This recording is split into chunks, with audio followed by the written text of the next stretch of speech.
Unajua kiongozi ni mmoja tu, Mwenyezi Mungu, si ndio? Ambaye anaweza kuamua chochote kwa muda huo, si ndio?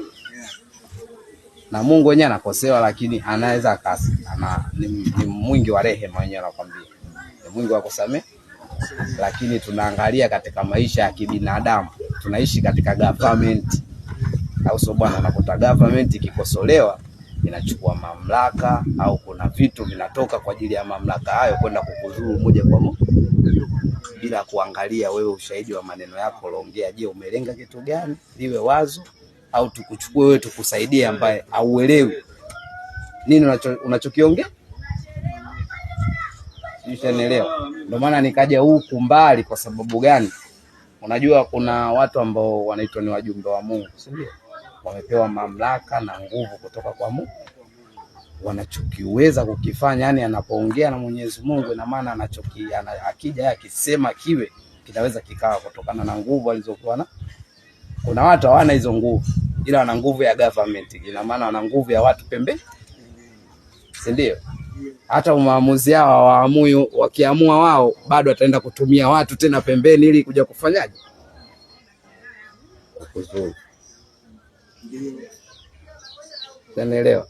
Na ndio maana nikataka nijue kuna mjumbe wote wa Mungu ambaye alikuwa ana mamlaka maamuzi ya moja kwa moja kwamba mimi si mjumbe wa Mungu, mimi si mwana wa Mungu, mimi si mtenda mema kwa Mungu, kwamba wewe umekosea na kuua kabla Mungu hajaniambia nikuue.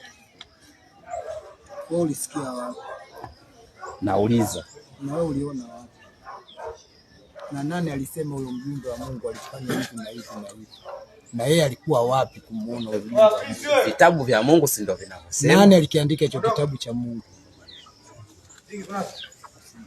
Kuandika ni swala jingine, au sio bwana? Na kusoma au kuhadisiwa ni swala jingine, au sio?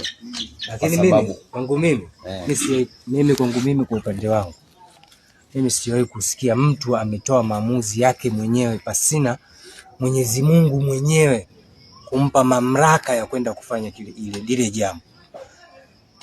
Labda wewe kama unataka kutuaminisha kwa namna moja ama nyingine, au umetutolea mfano tu wa jambo fulani, uko katika jambo fulani, wewe unataka kuelezea jambo fulani kupitia mfano huo, labda utuelekeze. Lakini mimi katika imani yangu sina imani kabisa kuwa kama kuna mjumbe yoyote wa Mwenyezi Mungu aliyewahi kutoa hukumu pasipo kupewa mamlaka na Mwenyezi Mungu mwenyewe aliyetuumba.